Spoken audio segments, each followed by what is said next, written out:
رکھیے.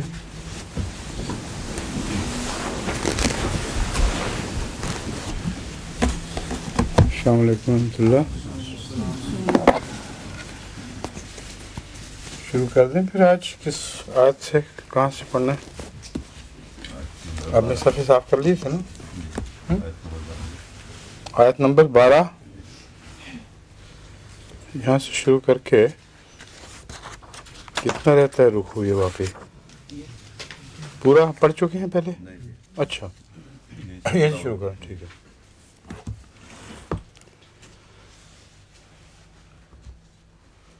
الاحزاب کی آیت 12.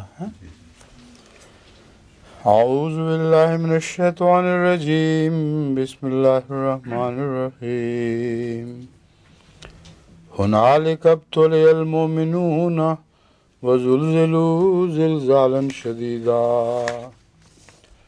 وَإِذْ يَقُولُ الْمُنَافِقُونَ وَالَّذِينَ فِي قُلُوبِهِم مَّرَضٌ مَّا وَعَدَنَا اللَّهُ وَرَسُولُهُ إِلَّا غُرُورًا وَإِذْ قَالَتْ طَائِفَةٌ مِّنْهُمْ يَا أَهْلَ يَثْرِبَ لَا مُقَامَ لَكُمْ فَارْجِعُوا وَيَسْتَأْذِنُ فَرِيقٌ مِّنْهُمُ النَّبِيَّ يقولون إن بيوتنا عورة وما هي بعورة إن يريدون إلا فرارا ولو دخلت عليهم من أقطارها ثم سئلوا الفتنة لأتوها وما تلبثوا بها إلا يسيرا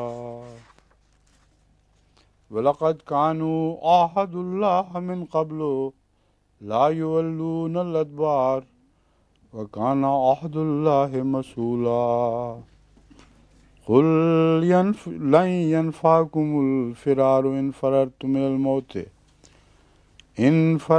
مِنَ الْمَوْتِ أَوِ الْقَتْلِ وَإِذًا لَا تُمَتَّعُونَ إِلَّا قَلِيلًا قل من ذا الذي يعصمكم من الله إن أراد بكم سوءا أو أراد بكم رحمة ولا يجدون لهم من دون الله وليا ولا نصيرا قد يعلم الله المعوقين منكم والقائلين لإخوانهم هلم إلينا ولا يأتون الباس إلا قليلا أشحة عليكم فإذا جاء الخوف رأيتهم ينظرون إليك تدور أعينهم كالذي يخشى عليه من الموت فإذا ذهب الخوف سلقوكم بألسنة حداد نشهة على الخير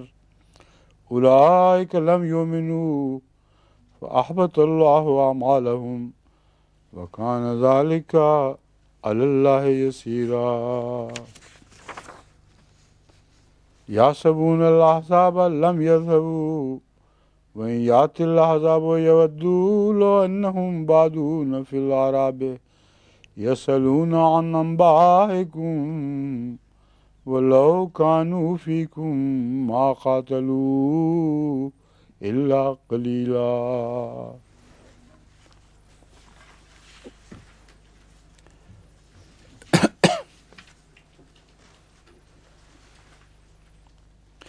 اس سے پہلے جو 11ویں آیت کل گزر چکی ہے اس میں اس خوف کا ذکر ہے جو اہل مدینہ پر طاری تھا، کیونکہ تقریباً تمام ہی عرب قبائل مدینے پر امٹ آئے تھے اور اس وقت ان کی حالت کا ذکر یوں ملا ہے زاغت الابصار و بلغت القلوب الحناجر وتظنون باللہ الظنون.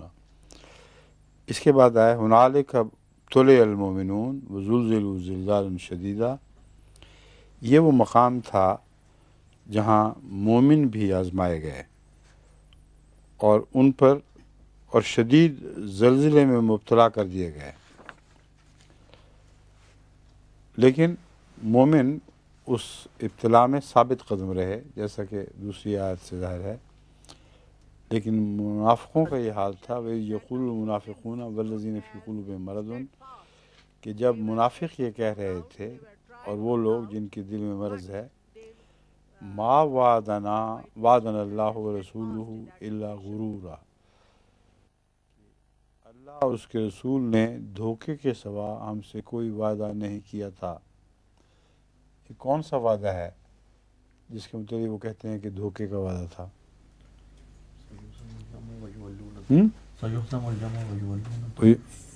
یہ بھی اور عمومی وعدے بھی الہی نصرت کے تھے۔ یہ ضروری نہیں ہے کہ ان سب کا دھیان اس آیت کریمہ کی طرف گیا ہو، کیونکہ اس کا ایک حصے کا پورا ہونا اس کو غرورہ نہیں کہہ سکتے پھر، اس لیے یہاں عمومی نصرت کا وعدہ ہے کہ یہ ہم سے جھوٹے وعدے ہی کرتا رہا رسول، نعوذ باللہ من ذالک، کہ ہم میں خدا کی نصرت ہماری مدد کرے گی، ہم بچائے جائیں گے۔ تو اب جب انہوں نے دیکھا کہ سارا عرب ان پر حملہ آور ہو گیا ہے، اس وقت ان کے منافقین نے اور بیمار دلوں نے کہا ہم سے تو یہ رسول غلط وعدے ہی کرتا رہا ہے۔ وَإِذْ قَالَتْ طَائِفَةٌ مِّنْهُمْ، اور جب ان میں سے ایک گروہ نے یہ کہا یا اہل یثرب لا مقام لکم فارجعوا، کہ اے اہل یثرب تمہارے لیے اب ٹھہرنے کی کوئی جگہ نہ رہی، بس پھر جاؤ، اس سے واپس لوٹ جاؤ۔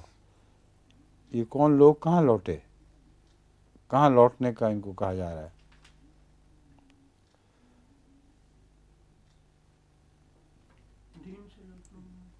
نہیں، وہ یثرب والے جو باہر آ کر احزاب کے قریب، جو مدینے سے باہر، یعنی جنگ اس کے خندق کے قریب جو مدینے سے باہر تھی،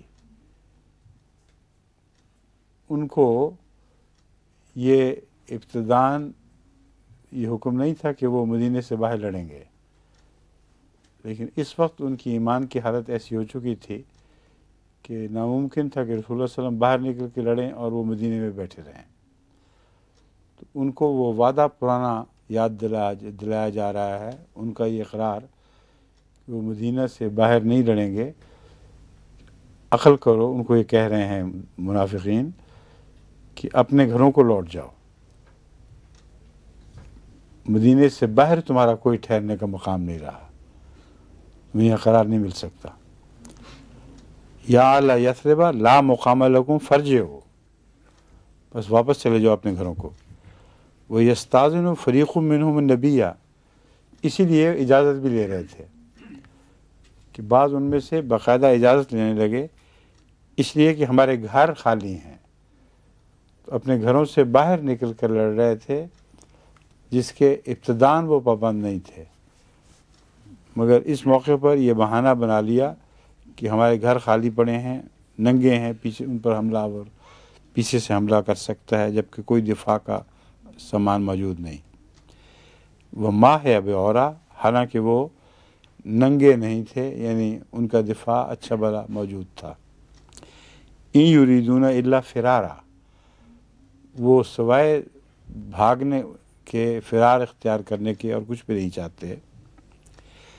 وَلَوْ دُخِلَتْ عَلَيْهِمْ مِنْ أَقْطَارِهَا ثُمَّ سُئِلُوا الْفِتْنَةَ لَآتَوْهَا وَمَا تَلَبَّثُوا بِهَا إِلَّا يَسِيرًا، اگر واقعتاً دشمن چاروں طرف سے ان کو گھیر لیتے، ان تک پہنچ جاتے، پھر انہیں لڑائی کی طرف بلایا جاتا، تو کچھ نہ کچھ وہ لڑائی کا اقدام کرتے، مگر معمولی سا، الا یسیرا، مگر زیادہ ثبات قدم نہ دکھاتے۔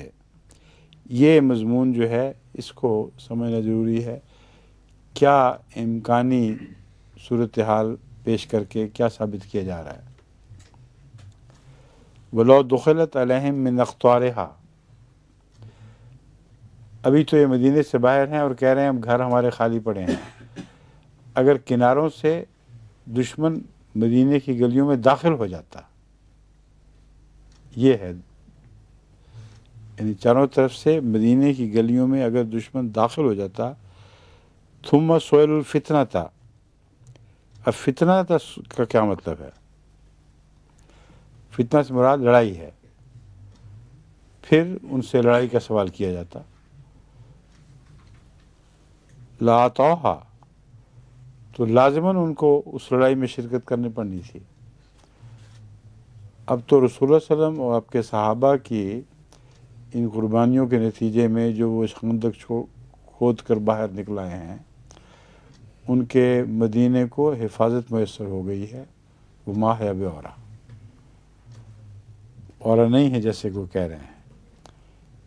یہی خندق اور اس کے گرد جمع ہونے والے صحابہ ہی اس بات کے ضامن ہیں کہ ان کے گھر اورا نہیں ہیں۔ اگر یہ نہ ہوتا اور مدینے کو واقعتاً دشمن گھیر کر اس کی گلیوں میں داخل ہو جاتا، پھر ان کو لڑائی کرنی ہی پڑنی تھی کچھ نہ کچھ، کیونکہ اپنے گھر کی حفاظت کے لیے کچھ ہاتھ پاؤں مارنے پڑتے ہیں۔ ثم سئل الفتنہ تا سے مراد جنگ کا فتنہ ہے، اور وہ ابتلا ہے جو واقعتاً ان پر آ پڑے۔ لآتوہا، اس کو انہوں نے ضرور قبول کرنا تھا، اپنے گھروں کی حفاظت کرنی پڑنی تھی۔ وما تلبثوا بہا الا یسیرا، مگر ایسے بزدل لوگ جن کے سر پر آ پڑے تو پھر وہ اپنے دفاع کی کوشش کیا کرتے ہیں، وہ زیادہ دیر دفاع نہیں کر سکتے۔ کچھ دیر انہوں نے معمولی، یہ وہی حال ہے جو یہود کا ہوا تھا جب رسول اللہ صلی اللہ علیہ وسلم واقعتاً ان کے قلموں پر چڑھائی کر کے جا پہنچے، 2-4 کھجوریں کٹی ہیں تو اپنے گھر میں بند ہو کر جو لڑنے کا فیصلہ کر چکے تھے اس پر قائم نہیں رہ سکے۔ تو اندرونی بزدلی انسان کو گھر میں بیٹھنے پر مجبور کرتی ہے کہ جب گھر پر حملہ ہوگا ہم دیکھ لیں گے، اور جب گھر پر حملہ ہو جاتا ہے تو وہ بہت دیر ہو چکی ہوتی ہے، پھر وہ دفاع کرتے ہیں یوں ہی تھوڑا بہت، اور پھر ہتھیار ڈال بیٹھتے ہیں۔ یہ منظر کشی کی گئی ہے ان آیات میں۔ وَلَقَدْ كَانُوا عَاهَدُوا اللَّهَ مِن قَبْلُ لَا يُوَلُّونَ الْأَدْبَارَ، حالانکہ اس سے پہلے وہ اللہ سے یہ عہد کر چکے تھے کہ وہ پیٹھیں نہیں دکھائیں گے۔ وَكَانَ عَهْدُ اللَّهِ مَسْئُولًا، اللہ کا عہد ایسا ہے جس کی جواب طلبی کی جائے گی، اس کے بارے میں پوچھا جائے گا۔ قُلْ لَن يَنْفَعَكُمُ الْفِرَارُ، تو کہہ دے کہ تمہیں تمہارا فرار کوئی فائدہ نہیں دے گا، ہرگز فائدہ نہیں دے گا۔ ان فررتم من الموت او القتل، اگر تم موت یا قتل سے بھاگو گے۔ اذا لا تمتعون الا قلیلا، اس صورت میں تھوڑے سے فائدے کے سوا تمہیں کچھ بھی حاصل نہیں ہو سکے گا۔ اس کا مطلب یہ ہے کہ موت اور قتل سے بھاگ کر کچھ مدت کے لیے وہ دنیا کو دکھا سکتے ہیں کہ ہم بچ گئے ہیں، لیکن ان کا یہ فرار انہیں لمبے عرصے تک فائدہ نہیں دے گا، یا مرنے کے بعد وہ پکڑے جائیں گے بہرحال۔ تو دونوں معاملات ایسے بھاگنے والوں سے ہوا کرتے ہیں، کئی دفعہ دنیا میں بھی پکڑے جاتے ہیں، اور ایسا ہوا مدینے میں، ایسے منافقین آخر پکڑے گئے۔ لیکن کئی ایسے ہوتے ہیں جو مر جاتے ہیں، تھوڑا سا فائدہ اٹھا لیا اور پھر موت سے تو بھاگ ہی نہیں سکتے، اس لیے ان کا موت سے بھاگنے کا فائدہ تھوڑا سا ہوا کرتا ہے، زندگی کے چند دن، آخر مرتے ہیں اور پھر خدا کے حضور پیش ہوتے ہیں۔ قل من ذا الذی یعصمکم من اللہ ان اراد بکم سوءا او اراد بکم رحمہ، تو ان سے کہہ دے کہ تمہیں اللہ سے کون بچائے گا اگر وہ تم سے برائی کا ارادہ کرے یا تم پر رحمت کا ارادہ فرمائے۔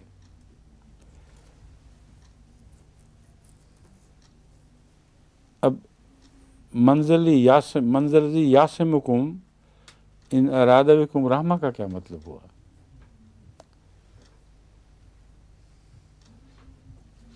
کون تمہیں بچائے گا برائی سے اگر اللہ ارادہ کرے تمہیں برائی پہنچانے کا؟ یہاں تو بچانے کا مضمون بالکل واضح ہے، مگر رحمت سے کون بچائے گا؟ رحمت سے کون بچایا کرتا ہے؟ بتائیں ڈاکٹر صاحب.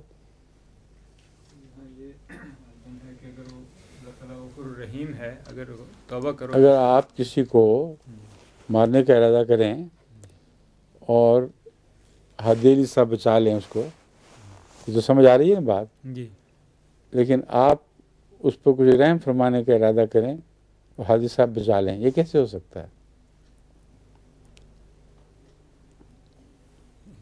نہیں نہ ہو سکتے ہیں جی نہیں. کیوں جی؟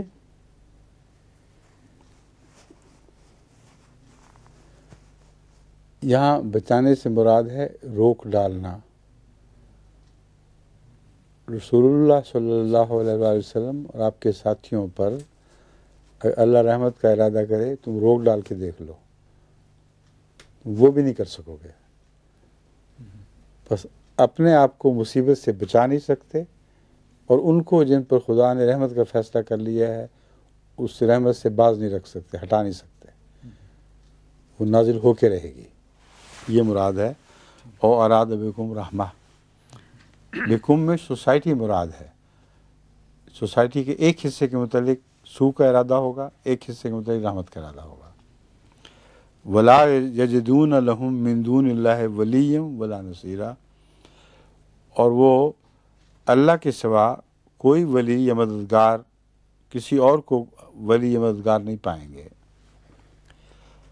قد یعلم اللہ المعوقین منکم والقائلین لاخوانہم ہلم الینا، اللہ تم لوگوں میں سے ان کو جو گھروں میں بیٹھ رہنے والے ہیں جانتا ہے، والقائلین لاخوانہم ہلم الینا، اور جو اپنے ساتھیوں کو بلاتے ہیں، اپنے جیسوں کو، اخوانہم سے مراد ہے اپنے ہم خماش لوگوں کو بلاتے ہیں کہ ادھر آؤ ہمارے پاس آ جاؤ. ولا یاتون الباس الا قلیلا، وہ نہیں جاتے لڑائی پر الا قلیلا مگر تھوڑا. یہاں قلیلہ سے مراد تعداد ہے یا شرکت کے لحاظ سے تھوڑا سا؟ کیوں جناب؟ لگتا ہے ولا یاتون الباس الا قلیلا، دونوں معنی لگتے ہیں، دونوں ہی ہیں. یہاں صرف ایک معنی نہیں ہے. کبھی کبھی یہ لوگ سرسری سے لڑائی میں حصہ لے لیتے ہیں تاکہ اپنا دامن بچا لیں کہ ہم نے حصہ لے لیا، اور دل نہیں ڈالتے اس میں. اور قلیلہ تعداد پر بھی آتا ہے. اکثر ایسے لوگ بھاگے بیٹھے رہتے ہیں، ان میں سے کچھ چلے بھی جاتے ہیں.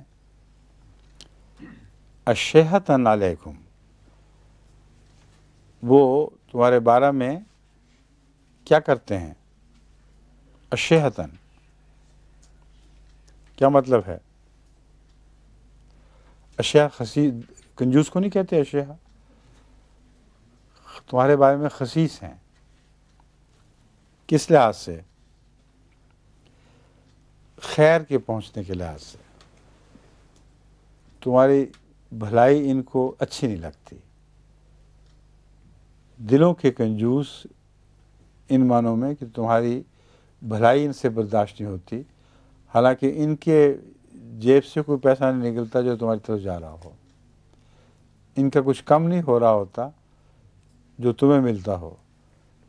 تمہیں اللہ غیب سے دیتا ہے اور یہ بیٹھے اس پہ حسد کرتے رہتے ہیں. تو یہاں اشیاء کا معنی حسد بھی ہے کہ حاسد لوگ ہیں، ان کو تمہاری بھلائی کسی طرح پسند نہیں ہے. فیضا جال خوف و رایتہم ینظرون الیک تدور اعینہم کالذی یخشی علیہ من الموت، بس جب کوئی خوف آ جائے تو ان کو دیکھے گا تیری طرف دیکھ رہے ہوتے ہیں، ان کی آنکھیں پھر جاتی ہیں یا پھر رہی ہوتی ہیں یا گھوم رہی ہوتی ہیں. کالذی یخشی علیہ من الموت، اس شخص کی طرح جس پر موت کی تیاری ہو. یعنی حضرت محمد رسول اللہ صلی اللہ علیہ وسلم کو ہی در حقیقت اپنی نجات کا موجب سمجھتے ہیں، اور ویسے برا چاہتے ہیں. جب مشکل پڑے تو دوڑے دوڑے آپ ہی کے پاس جاتے ہیں اور آپ ہی کی پناہ میں اپنی خیریت دیکھتے ہیں. اور جب خوف کی بات آ پہنچے تو اس طرح ان کی آنکھیں گھومتی ہیں جس طرح مردے کے ڈیلے گھومتے ہیں، جس کو اپنی آنکھ پہ کوئی اختیار نہیں رہتا۔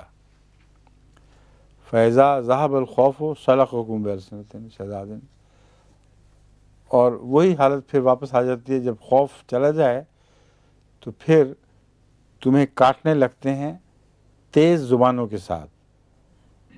اشیہتاً پھر استعمال ہوا ہے، اشیہتاً الخیر، وہ زبانیں جن سے کوئی خیر کی بات نہیں نکلتی۔ تو یہ عجیب منافق سوسائٹی ہے۔ امر واقعہ یہ ہے کہ ہم نے بھی اپنے تجربے میں قادیان وغیرہ میں ہمیشہ یہی دیکھا کہ وہاں کے جو منافقین اور مخالفین جو احمدیت کو ہمیشہ بری نظروں سے دیکھتے رہے، جب واقعتاً خوف آیا مثلا پارٹیشن کے دنوں میں، تو انہوں نے احمدیت ہی کی پناہ مانگی، احمدی گھروں ہی میں اپنا امن دیکھا اور دیکھتے تھے اوپر کی ہماری کیا مدد کرتے ہیں۔ اور جب وہ خوف ہٹ گیا پھر وہی شرارتیں، دشمن کی تلوار ہٹی تو ان کی زبانیں چلنے لگیں، اور زبانیں بھی ایسی جو تیز چیریں لگاتی ہیں اور ان سے کوئی خیر کی توقع نہیں ہوتی، کوئی اچھی بات نہیں کر سکتے۔ اولئک لم یؤمنوا فاحبط اللہ اعمالہم، یہی وہ لوگ ہیں جو ایمان نہیں لائے، فاحبط اللہ اعمالہم، اس لیے اللہ نے ان کے اعمال کو ضائع کر دیا۔ کیسے اعمال ہیں ان کے جن کو ضائع کر دیا گیا؟ مطلب یہ ہے کہ ایمان کا دعویٰ ضرور رہا، تبھی وہ ساتھ کبھی شامل بھی ہو گئے، کبھی پیچھے ہٹ گئے، کبھی پناہ مانگی، دل میں سے یہ حقیقت میں مومنین نہیں تھے۔ اس لیے جو سرسری خدمت بھی بظاہر سر انجام لاتے رہے وہ بھی ان کو فائدہ نہیں دے گی، ان کو بھی خدا ضائع کر دے گا ان اعمال کو۔ تو جو تھوڑی بہت تکلیف رائے حق میں انہوں نے اٹھائی ہے وہ بھی ان کے کسی کام نہیں آئے گی، ان اعمال کو بھی اللہ تعالیٰ ضائع فرما دے گا، کیونکہ یہ لم یؤمنوا اصل میں یہ ایمان لانے والے لوگ نہیں تھے۔ وَكَانَ ذَلِكَ عَلَى اللَّهِ يَسِيرًا، اور یہ بات اللہ تعالیٰ پر آسان ہے کہ کسی کے اعمال کا فائدہ اسے نہ پہنچے یا نہ پہنچنے دے، کیونکہ وہ اعمال بدنیتی کے اعمال تھے، حقیقت کے اعمال نہیں تھے۔ یحسبون الاحزاب لم یذهبوا، وہ گمان کرتے ہیں کہ احزاب نہیں گئے۔ اب یہ بات بھی بڑی دلچسپ ہے، احزاب تو اٹھ کے بھاگ گئے تھے، چلے گئے تھے، لیکن ان کی خواہش تھی کہ نہ جائیں، اس لیے امید یہی لگائے بیٹھے تھے کہ ہیں کہیں ادھر، فکر نہ کرو آ جائیں گے پھر، خیر نہیں چاہتے تھے، اور بجائے اس کے کہ یہ بات ان کے لیے دل کی کشادگی کا مجھے بنتی، خطرہ ٹل گیا، الحمدللہ دشمن بھاگ گیا، بیچ میں سے چاہتے تھے کہ یہیں کہیں چھپا ہوا ہو پھر حملہ آور ہو۔ یحسبون الاحزاب لم یذهبوا وَإِن یَأْتِ الْأَحْزَابُ یَوَدُّوا لَوْ أَنَّهُمْ بَادُونَ فِی الْأَعْرَابِ، اور اگر احزاب واقعتاً آ جائیں، یودوا لو انہم بادون فی الأعراب، پھر وہ کیا چاہیں گے جناب مومن صاحب؟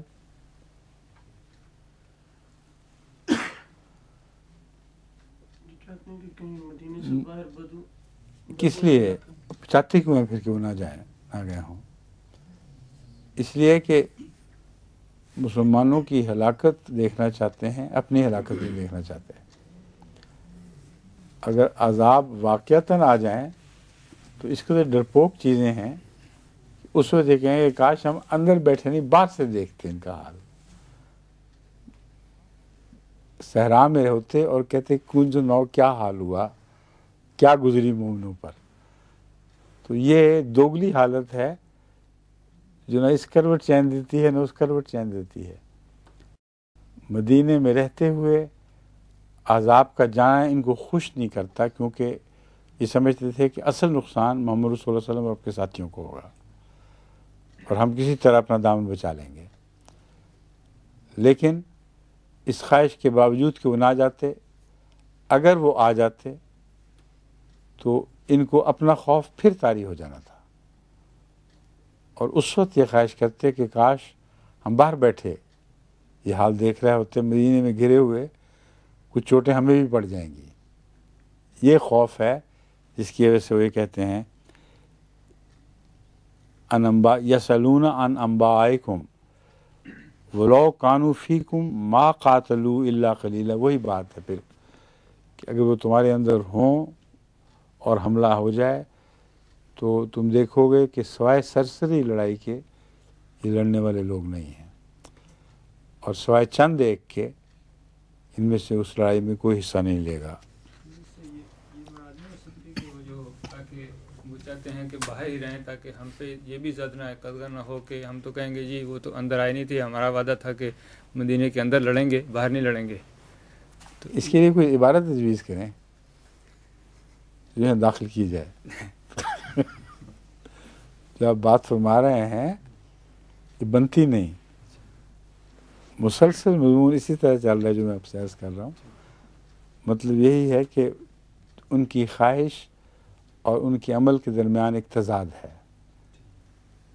وہ ایمان کا نقاب اوڑھے ہوئے ہیں، اس لیے بیچ میں رہنا پڑتا ہے۔ دل نہیں چاہتا کہ دشمن ان پہ حملہ نہ کرے۔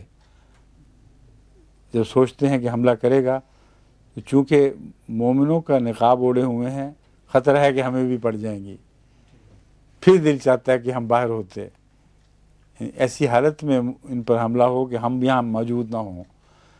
اس لیے یہ تضادات جو ہیں ایمان کے، وہ عملی طور پر ان کے دل میں بھی خلش پیدا کرتے رہتے ہیں، اور اگر اس حالت میں حملہ ہو جائے تو ما قاتلوا الا قلیلا، وہی بات پہلے والی کہ وہ تھوڑا بہت لڑنے کے سوا زیادہ نہیں لڑ سکتے، کیونکہ ان میں ہمت ہی نہیں ہے۔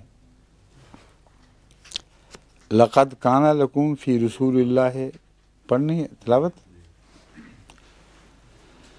اعوذ باللہ من الشیطان الرجیم، بسم اللہ الرحمن الرحیم۔ لقد کان لکم فی رسول اللہ اسوۃ حسنۃ لمن کان یرجو اللہ والیوم الآخر وذکر اللہ کثیرا۔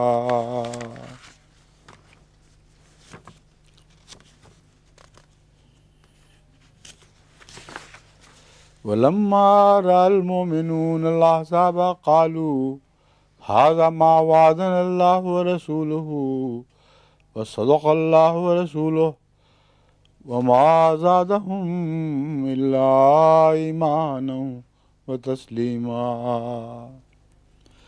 من المؤمنين رجال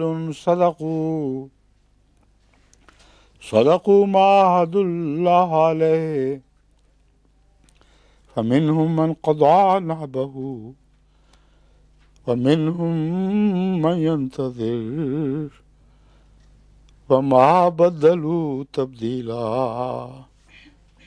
ليجزي الله الصادقين بصدقهم ويعذب المنافقين إن شاء أو يتوب عليهم إن الله كان غفورا رحيما۔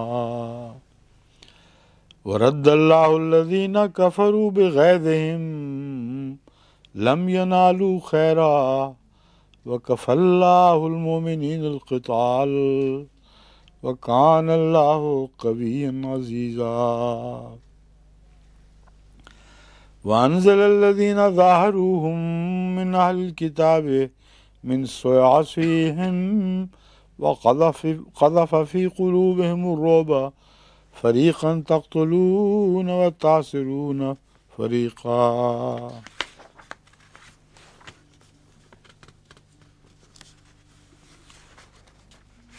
یہ دو ہیں، یہ دو ہی تھے۔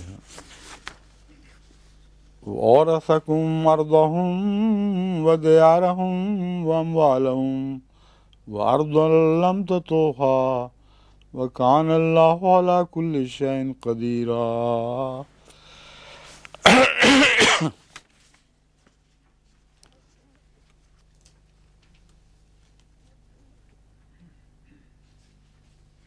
لقد کان لکم فی رسول اللہ اسوۃ حسنۃ، یقیناً تمہارے درمیان رسول اللہ کا اسوہ حسنہ تھا، لمن کان یرجو اللہ والیوم الآخر وذکر اللہ کثیرا، ہر اس شخص کے لیے حضرت محمد رسول اللہ کا اسوہ تھا جو اللہ سے امید لگائے بیٹھا تھا اور یوم آخرت کا امیدوار تھا، وذکر اللہ کثیرا، اور اللہ تعالیٰ کو بہت یاد کرتا تھا۔ وَلَمَّا رَأَى الْمُؤْمِنُونَ الْأَحْزَابَ، پس جب مومنوں نے، یعنی یہ وہ لوگ ہیں جن کا پہلے ذکر گزرا ہے، جن کے لیے رسول اللہ صلی اللہ علیہ وسلم اسوہ حسنہ تھے، ان کا رد عمل کیا تھا؟ وَلَمَّا رَأَى الْمُؤْمِنُونَ الْأَحْزَابَ، جب مومنوں نے یہ احزاب دیکھے، یہ بدوی لشکر دیکھے، قالوا ھذا ما وعدنا اللہ ورسولہ، ان کی طرف ان کا اس آیت کی طرف اشارہ ہے کہ یہی تو تھا جو اللہ اور اس کے رسول نے ہم سے وعدہ کیا تھا، وصدق اللہ ورسولہ، پس سچ فرمایا اللہ نے اور اس کے رسول نے، وما زادہم الا ایمانا و تسلیما، اور ہم بدوی لشکروں کے حملے نے ان کو ایمان اور سر تسلیم خم کرنے کے سوا اور کسی چیز میں نہیں بڑھایا، یعنی چونکہ یہ وعدہ بہت پرانا وعدہ تھا جس کا اس وقت تصور بھی نہیں کیا جا سکتا تھا جب یہ آیات نازل ہوئی ہیں، کیونکہ غیر معمولی حالات میں اللہ تعالیٰ کا یہ وعدہ پورا ہو گیا، انہوں نے اپنی آنکھوں سے دیکھ لیا، اس لیے ایمان بڑھا ہے، کم نہیں ہوا، اور فرما برداری میں کمی نہیں آئی بلکہ پہلے سے بڑھ گئی۔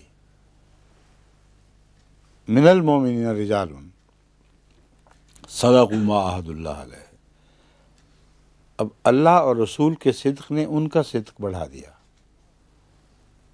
ایسے شخص تھے ان میں سے، ایسے مرد تھے، صدقوا ما عاہدوا اللہ علیہ، اس سے پہلے ذکر گزرا ہے منافقین کے تعلق میں کہ انہوں نے عہد کیا تھا کہ پیچھے نہیں دکھائیں گے، ابھی گزرا نا اس سے پہلے، تو یہ اسی عہد کی طرف اشارہ ہے کہ انہوں نے جب اللہ اور رسول کی سچائی کو دیکھا تو اپنی صداقت میں اور بھی بڑھ گئے، اور جو عہد باندھا تھا اللہ سے اس عہد پر سچائی سے قائم رہے۔ صدقوا ما عاہد اللہ، اس عہد کو سچا کر دکھایا۔ فمنہم من قضى نحبہ، اس وقت وہ نیتیں لیے بیٹھے تھے کہ ہم اپنی جان قربان کریں گے، بس ایسے بھی تھے جنہوں نے اپنی نیتوں کو پورا کر دیا۔ ومنہم من ینتظر، اور ایسے بھی تھے جو شہید نہ ہوئے مگر ان کی نیتوں میں فرق نہیں آیا، وہ انتظار کرنے لگے کہ آئندہ کبھی اللہ تعالیٰ ہمیں قبول فرمائے۔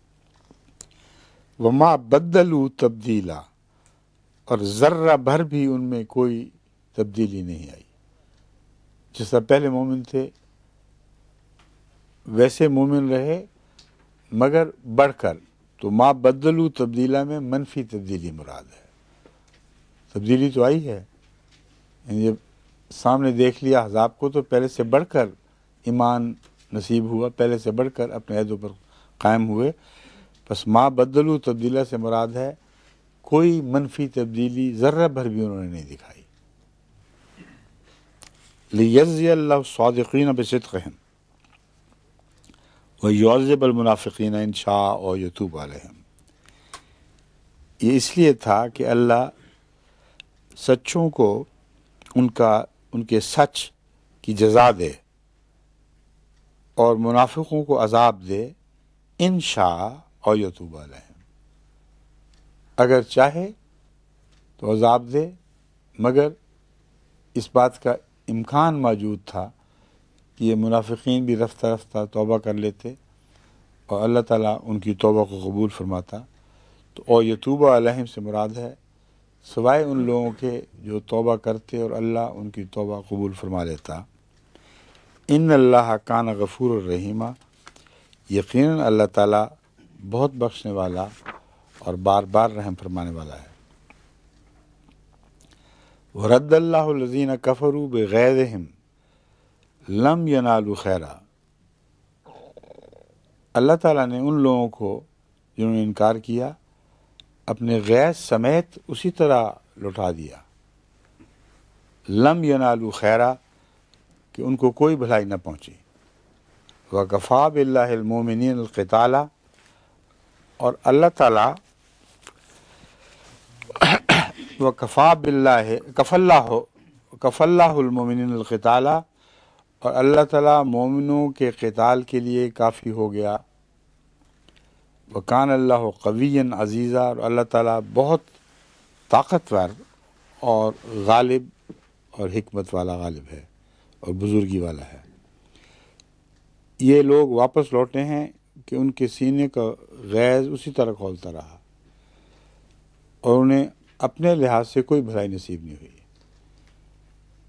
اور مومنوں کے لیے اللہ ہی قتال کے لیے کافی تھا۔ یہ اس لیے خصوصیت سے یہاں ذکر ہے کہ اس لڑائی میں جسے جنگ عذاب کہا جاتا ہے، مومنوں کو بہت تھوڑا دفاع کا موقع ملا ہے عملاً۔ شاذ کے طور پر جب وہ حملہ کرتے تھے تو کچھ دیر سے بھی لڑتے تھے، مگر ان کا بھاگنا سراسر اللہ کی قدرت پر مبنی تھا۔ اس بھاگنے میں مومنوں کی کوئی چالاکی، کوئی مدافعت کا ذرہ بھر بھی دخل نہیں تھا۔ وہ اللہ کی تقدیر تھی جو چلی ہے، اور اس لیے فرماتا ہے وَكَفَى اللَّهُ الْمُؤْمِنِينَ الْقِتَالَ، قتال پر یہ آمادہ تو تھے مگر اللہ ان کی قتال کے لیے کافی ہو گیا اور اس نے غیب سے سامان کیے۔ وَأَنزَلَ الَّذِينَ ظَاهَرُوهُم مِّنْ أَهْلِ الْكِتَابِ مِنْ صَيَاصِيهِمْ وَقَذَفَ فِي قُلُوبِهِمُ الرُّعْبَ، بس وہ لوگ جنہوں نے ان کی مدد کی تھی، ظاہروہم یعنی دشمنوں کی، حملہ آوروں کی، من اہل کتاب اہل کتاب میں سے، ان لوگوں کے لیے اللہ تعالیٰ نے اتارا۔ کیا اتارا؟ کیا؟ ان کو اتارا، ٹھیک ہے۔ وَأَنزَلَ الَّذِينَ ظَاهَرُوهُم مِّنْ أَهْلِ الْكِتَابِ مِنْ صَيَاصِيهِمْ، ان کو اپنے قلوں سے اتارا، یہ مطلب ہے نا۔ اور اللہ تعالیٰ نے ان لوگوں کو جنہوں نے کفار کی حملہ آوروں کی مدد کی تھی اپنے قلوں سے نیچے اتار دیا۔ وَقَذَفَ فِي قُلُوبِهِمُ الرُّعْبَ، اور ان کے دلوں کو رعب سے بھر دیا، ان کے دلوں میں ڈال دیا، قذفہ میں نے رعب داخل کر دیا، ڈال دیا۔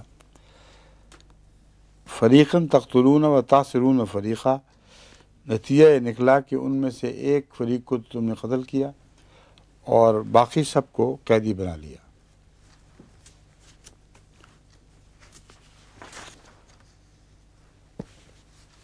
وَأَوْرَثَكُمْ أَرْضَهُمْ، اور ان کی زمینوں کا تمہیں وارث بنا دیا۔ وَدِيَارَهُمْ، اور ان کے محلوں کا، ان کے قصبوں کا۔ وَأَمْوَالَهُمْ، اور ان کے اموال کا۔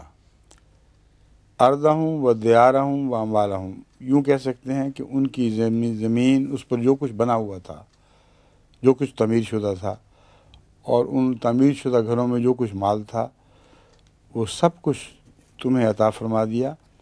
وَأَرْضًا لَمْ تَطَوْهَا، اور ایسی زمین کا بھی وارث بنا دیا جو ابھی تمہارے پاؤں تلے نہیں آئی۔ یعنی اسی آیت میں جہاں ایک پیشگوئی کے پورا ہونے کا ذکر ہے، ساتھ ہی دوسری پیشگوئی کی جا رہی ہے۔ جس وقت یہ آیت نازل ہوئی ہے اس وقت لازماً ابھی خیبر فتح نہیں ہوا تھا، بس اللہ تعالیٰ نے اسی پیشگوئی کے ساتھ ایک اور پیشگوئی کا ذکر بھی فرما دیا ہے۔ وَأَرْضًا لَمْ تَطَوْهَا وَكَانَ اللَّهُ عَلَىٰ كُلِّ شَيْءٍ قَدِيرًا، اور یقیناً اللہ تعالیٰ ہر چیز پر قادر ہے۔ یا ایھا النبی قل، ماشاء اللہ مجھے تو کوئی اعتراض نہیں۔ اعوذ باللہ من الشیطان الرجیم، بسم اللہ الرحمن الرحیم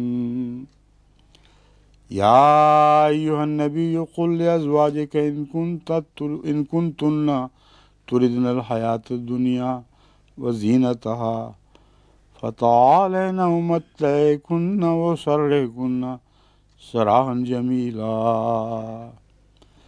وإن كنتن تردن الله ورسوله والدار الآخرة فإن الله أعد للمحسنات منكن أجرا عظيما.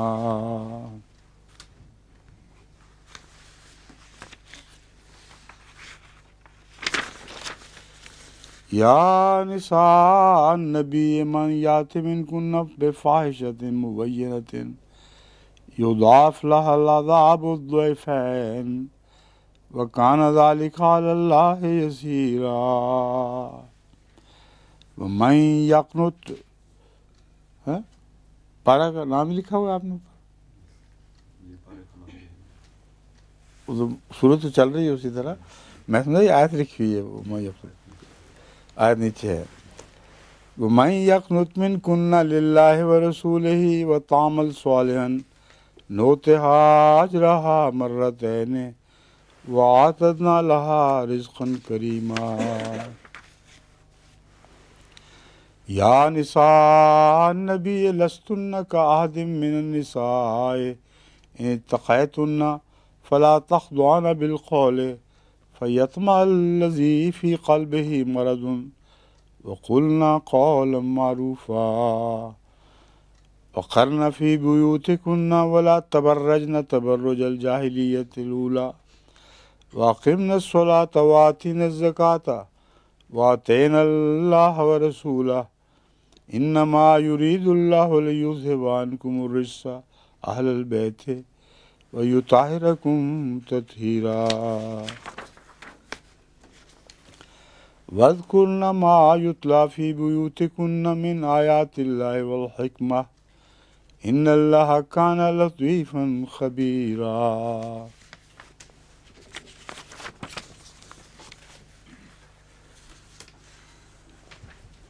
اے نبی اپنی بیویوں سے کہہ دے ان کنتن تردن الحیات الدنیا، اگر تم دنیا کی زینت چاہتی ہو،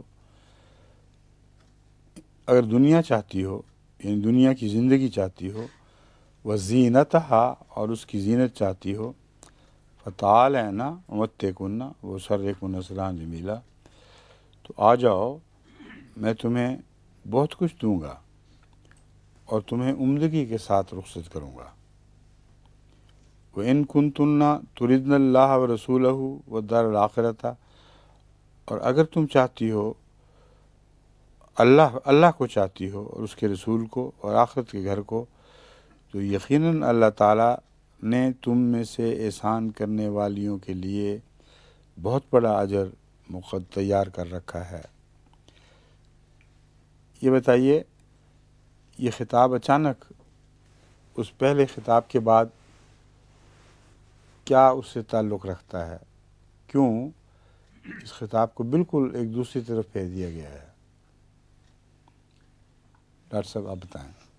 یہ اسی سے پہلی آیت میں بتایا گیا ہے کہ مومنوں کو ان کے زمینوں اور ان کے گھروں میں اموال کا وارث بنا دیا گیا ہے، تو یہ قدرتی لالچ پیدا ہو سکتا ہے کہ ہمیں بھی مل جائے اس میں. ہاں کچھ اور کوئی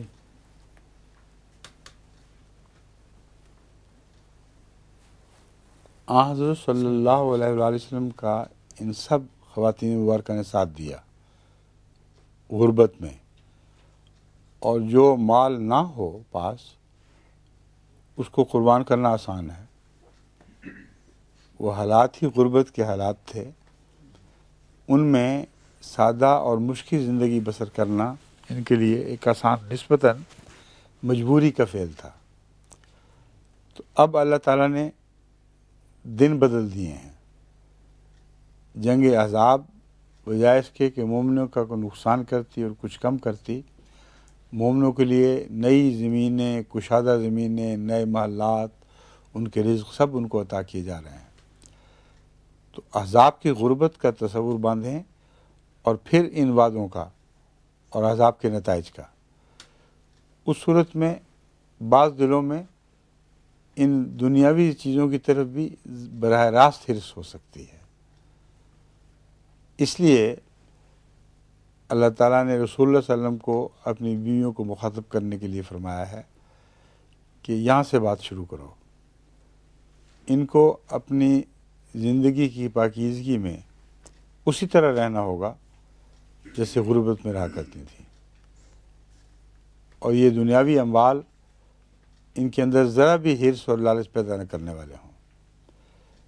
بس اگر پیدا کرنے والے ہو سکتے ہیں تو کھل کے کہہ دو کہ ناراضگی سے نہیں بلکہ سہولت سے، خوشی کے ساتھ، اب خدا تعالیٰ کی طرف سے اتنا عطا ہو چکا ہے کہ میں واقعتاً تمہیں بہت کچھ دے کے رخصت کر سکتا ہوں،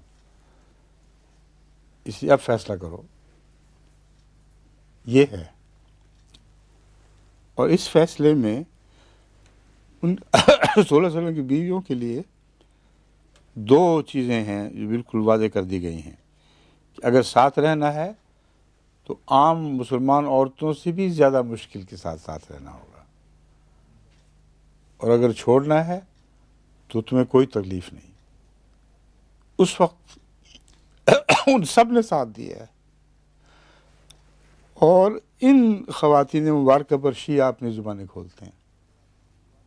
یہ ہے جو سخت تکلیف دہ امر جو ان آیات میں کہ پڑھتے ہوئے میرے دل کو زخمی کرتا ہے کہ اتنا پاکیزہ عمل ہے، اتنی عظیم قربانی ہے، اور اپنی سابقہ نیک اعمال کی سچائی کا اتنا قطعی اظہار ہے، اور جو بدباطن لوگ ہیں ان کی زبانیں ان کو بھی چرکے لگاتی ہیں، اسی طرح جیسے منافقوں کی زبانیں رسول اللہ صلی اللہ علیہ وسلم کو اور مومنوں کو چرکے لگایا کرتی تھیں۔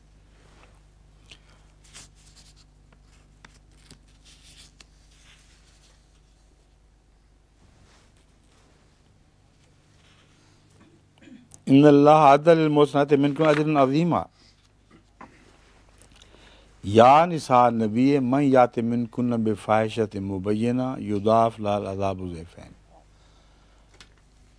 اگر تم میں سے کسی نے کسی کھلی کھلی بے حیائی کا ارتکاب کیا تو تمہیں دوہرا عذاب دیا جائے گا، وَكَانَ ذَلِكَ عَلَى اللَّهِ يَسِيرًا، اور یہ اللہ تعالیٰ پر آسان ہے۔ یہ کیوں دوہرا عذاب کیوں دیا جائے گا، اور بے حیائی کے ساتھ مبینہ کیوں فرما دیا؟ یہ مسئلہ ہے، کھلی کھلی بے حیائی۔ وجہ یہ ہے کہ مومنوں کی بیویاں ہونے کے اعتبار سے آپ نمونہ تھیں، اس لیے اندرونی خطاؤں سے اللہ درگزر فرما سکتا تھا، اور ضروری نہیں تھا کہ اتفاقی خطا پیدا ہو جس کو یہ دبا لیں اور اس سے کھل کھیلنے کا موقع نہ دیں، تو اللہ تعالیٰ اس پر بھی ان کے اوپر دوہری پکڑ کرے۔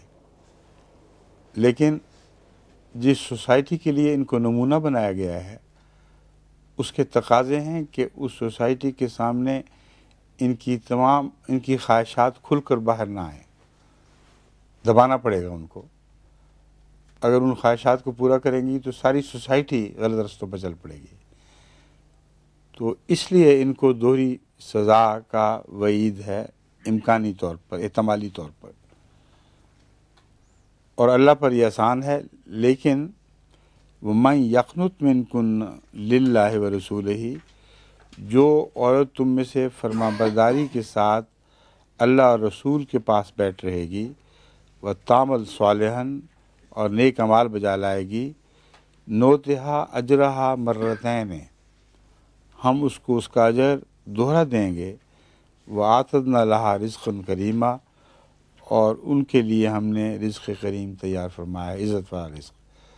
اس لیے اللہ کی سزا اور احسان میں بھی ایک انصاف کا توازن ہوتا ہے، جہاں دوہری سزا کا ذکر فرمایا وہاں دوہری جزا کا بھی۔ یہ ہے اللہ تعالیٰ کا عدل کامل، یعنی چاہتا تو صرف سزا ہی رکھتا اور اس کا جواز موجود تھا، وہ فرمایا چونکہ تم ایسا کرنے میں اپنے دل پر عام عورتوں سے زیادہ جبر کرنے والی ہوگی، اس لیے اس کا بھی حق تمہیں اللہ تعالیٰ عطا فرمائے گا اور عزت والا رزق عطا فرمائے گا۔ یا نساء النبی لستن کا عہد من النساء، اے نبی کی بیویوں تم عام عورتوں جیسی نہیں ہو۔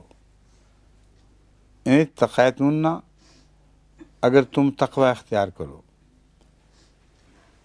اگر تم تقوی اختیار کرو تو تمہیں ایک مرتبہ عطا ہوگا ان عام عورتوں پر۔ نساء نبی اور جو دوسری خواتین ہیں ان دونوں میں ایک فرق ہے، اور اس فرق کو بھی میں نے گزشتہ درس میں بیان کیا تھا۔ شیعہ منافقین نے غلط معنی دے کر رسول اللہ صلی اللہ علیہ وسلم کی بیویوں کو عام عورتوں سے، مدینے کی عام عورتوں سے ادنا بنا کر پیش کرنے کی کوشش کی ہے، جو قرآنی دعوے اور استدلال کے بالکل برعکس ہے۔ فرمایا تمہیں خدا تعالیٰ نے لستن کا عہد من النساء، عام عورتوں کی طرح نہیں ہو، ان اتقیتن، اگر تم تقوی اختیار کرو، فلا تخضعن بالقول، پس اپنے باتوں میں ایسی بناوٹ نہ کرو، فیطمع الذی فی قلبہ مرض، تاکہ وہ شخص جس کے دل میں مرض ہو، حالانکہ تمہاری نیت گندی نہیں تھی، مگر بعض دفعہ عورت بات کرتی ہے اس میں ایک از خود ایسی نرمی اور لطافت سی آ جاتی ہے جو وہ بدنیتی سے نہ بھی کرے تو مردوں کو کھینچتی ہے۔ تو اللہ تعالیٰ یہ فرما رہا ہے کہ جب مردوں سے بات کیا کرو تو فرمنس کے ساتھ بات کیا کرو۔ بعض باتوں کا عورتوں کا طریقہ ایسا ہوتا ہے کہ جس بات کے نتیجے میں دل میں کوئی غلط خیال پیدا ہونے ہی نہیں دیا جاتا، ایسی عورت جب آپ سے بات کرے گی تو آپ کے دل میں اس کا خوف تو ہو سکتا ہے، اس کے لیے کوئی ناجائز خواہش پیدا نہیں ہوگی، تبھی فی قلبہ مرض فرمایا ہے کہ مرض سننے والے کے دل میں ہوتا ہے، اور اگر اس سے احتیاط سے بات نہ کی جائے تو وہ عام ہنسی اور نرمی کو بھی غلط معنی پہنا دیتا ہے۔ اس لیے ان سے جو بات کہو، قلنا قولا معروفا، بات کرو مگر معروف کے ساتھ۔ معروف منکر کے مقابل پر استعمال ہوتا ہے، منکر میں ناپسندیدگی ہے، معروف میں عمدگی ہے۔ تو قول معروف سے مراد ہے ایسا اعلیٰ درجے کا قول ہو کہ اس کو بدی کی طرف کھینچا ہی نہ جا سکے، وہ معروف ہے۔ وَقَرْنَ فِي بُيُوتِكُنَّ، اور ایک اور پابندی یہ ہے کہ تم اپنے گھروں میں بیٹھ رہو، یعنی گھروں بیٹھ رہو کا مطلب یہ ہے کہ باہر نکلو بے شک، لیکن الا ماشاء اللہ گھروں کو پکڑے رکھو۔ بعض عورتیں ہیں جو گھر گھرستی والی ہوتی ہیں، ان کو باہر نکلنے کا وقت ہی بہت کم ملتا ہے، اور بعضوں کا دل بھی نہیں چاہتا، مجبوراً کوئی لجنا کا کام آئے تو ان کو باہر نکلنا پڑتا ہے، ورنہ گھر بیٹھی رہیں گی۔ تو نہ کہیں کوئی ایسی ہیں جن کو شاپنگ کا بھی کوئی خاص شوق نہیں ہوتا۔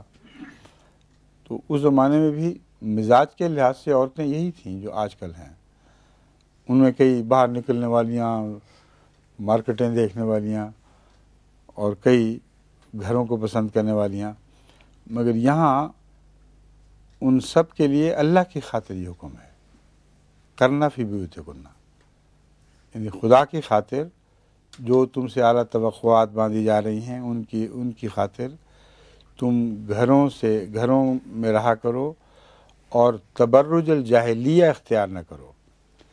جاہلیہ اولا یعنی پہلی جاہلیت جو اسلام سے پہلے تھی، اس میں جو سنگھار پیٹار تھا وہ لوگوں کو کھینچنے کی خاطر ہوا کرتا تھا، اس لیے سنگھار پیٹار کی، عام سنگھار کی کلیتاً مناہی نہیں ہے۔ اچھا بنو، اچھا دکھائی دو، مگر اگر گھروں میں رہو گی تو اپنے خامدوں کے لیے جاذب نظر ہوگی، غیروں کے لیے نہیں۔ اور جو تبرج الجاہلیہ ہے وہ گھروں میں استعمال ہی نہیں ہوتا، وہ نکلتے وقت استعمال ہوتا ہے۔ بس آج کل کی سوسائٹی میں بھی جو تبرج الجاہلیہ کرتی ہیں وہ گھر بیٹھی برے حال جھاٹا پھولا ہوا، اور جب باہر قدم اٹھانا ہو تو پھر سرخی لپسٹک سب پاؤڈر لگاتی ہیں۔ یہ تبرج الجاہلیہ ہے کہ گھروں کو بے رونق کر دو اور باہر نکلو تو لوگوں کی، غیروں کی آنکھیں اپنی طرف مائل کرو۔ واقمنا الصلاۃ وآتینا الزکوٰۃ، اور ایسی عورتیں جن کے پاس گھروں میں رہنے کا وقت ہو، لازمی ہے کہ وہ نمازیں بھی وقت پر ادا کرنے والی ہوں گی اور نمازوں میں ان کا دل لگے گا۔ وآتینا الزکوٰۃ، اور نماز صحیح پڑھنے کی علامت یہ ہے کہ نماز زکوٰۃ کا حکم بھی دیتی ہے اور زکوٰۃ پر آمادہ کرتی ہے۔ بس وہ ایسی ہوں کہ گھروں میں ٹھہریں، نمازیں پڑھیں اور زکوٰۃ ادا کریں۔ وَأَطِعْنَ اللَّهَ وَرَسُولَهُ، اور اللہ اور اس کے رسول کی اطاعت کریں۔ انما یرید اللہ لیذھب عنکم الرجس اہل البیت ویطہرکم تطہیرا، یہ اللہ تو صرف یہ چاہتا ہے لیذھب عنکم الرجس اہل البیت، کہ تم میں سے ہر قسم کی پلیدی کو دور کر دے۔ یہ جو ہے نا یذھب عنکم الرجس، اس سے مراد یہ نہیں کہ وہ نعوذ باللہ میں ذالک، جیسے بعض شیعوں نے اسے استنباط کیا ہے، وہ گویا نعوذ باللہ واقعتاً رجس میں ملوث تھیں۔ ہر انسان کی پاکیزگی کی منازل ہوتی ہیں اور دلوں کی کمزوریاں اندر چھپی ہوئی ہوتی ہیں، تو ایسا ماحول ان کو بتا کیا جا رہا ہے کہ دل کی گہرائی تک وہ بالکل پاک صاف ہو جائیں اور کسی قسم کی پلیدگی کا عنصر ذرہ بھر بھی ان میں باقی نہ رہے۔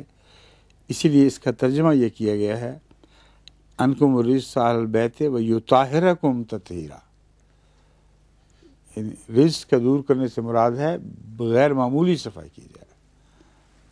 بعض صاف عورتیں جو گھروں کو صاف کرتی ہیں، ان کا گھر صاف ہو بھی جائے، باہر والوں کو صفائی دکھائی دے گی، وہ اور بھی مانچتی رہتی ہیں، ان کو کونے خطرے میں چھپی ہوئی ذرا سی خاک بھی دکھائی دیتی ہے اور بری لگتی ہے۔ تو گھروں میں بیٹھنے والیوں کے دلوں کے گھروں کو اتنا صاف پاک کیا جا رہا ہے، یہی اللہ کا منشا ہے کہ ان میں ایک ذرہ بھر بھی کسی قسم کی میل باقی نہ رہے۔ وَاذْكُرْنَا مَا يُتْلَى فِي بُيُوتِكُنَّ مِنْ آیَاتِ اللَّهِ وَالْحِکْمَةِ، اور یاد رکھو ان باتوں کو جو تمہارے گھروں میں پڑھی جا رہی ہیں، یعنی قرآن کریم کی تلاوت ہو رہی ہے، رسول اللہ صلی اللہ علیہ وسلم جو ذکر فرما رہے ہیں، وہ تمہاری غذا ہو جانی چاہیے، وہ تمہارے لیے ذاتی کشش کا موجب ہونا چاہیے۔ بس وذکرنا، ان کو یاد کیا کرو، جو تمہارے آیات میں تلاوت قرآن کی جاتی ہے اور جو اللہ تعالیٰ کی آیات اور اس کی حکمت کی باتیں حضرت صلی اللہ علیہ وآلہ وسلم گھروں میں بیان فرماتے ہیں۔ ان اللہ کان لطیفا خبیرہ، یقیناً اللہ تعالیٰ بہت ہی لطیف یعنی باریک بین اور خبیرہ، ہر بات کی خبر رکھنے والا ہے۔ یہاں مومنوں کے لیے بھی ایک نصیحت ہے کہ اپنے گھروں میں نیکی کی باتیں اور حکمت کی باتیں کیا کریں، کیونکہ رسول اللہ صلی اللہ علیہ وسلم کی بیویاں جب نمونہ ہیں باقیوں کے لیے، تو باقی عورتوں کا بھی اسی طرح حق ہے کہ ان پر بھی تلاوت کی جائے آیات کی، اور ان کو بھی لطیف حکمت والی باتیں سنائی جائیں۔ بعض لوگ واعظ ایسے ہم نے دیکھے ہیں جو باہر نکلتے ہیں تو سارا دن واعظ میں، گھر لوٹتے ہیں تو واعظ سے تھکے ہوئے صرف روٹی کھانے کی بات کرتے ہیں۔ تو رسول اللہ صلی اللہ علیہ وسلم گھروں میں واعظ کی باتیں کیا کرتے تھے، جو آیات خدا تعالیٰ کی نازل ہوتی تھیں وہ ان کی حکمتیں اور ان کی لطافتیں گھر میں بیان فرمایا کرتے تھے۔ بس اس پر اب رکوع بھی ختم اور تلاوت بھی، ٹھیک ہے، اس کو سنبھال لیں اب۔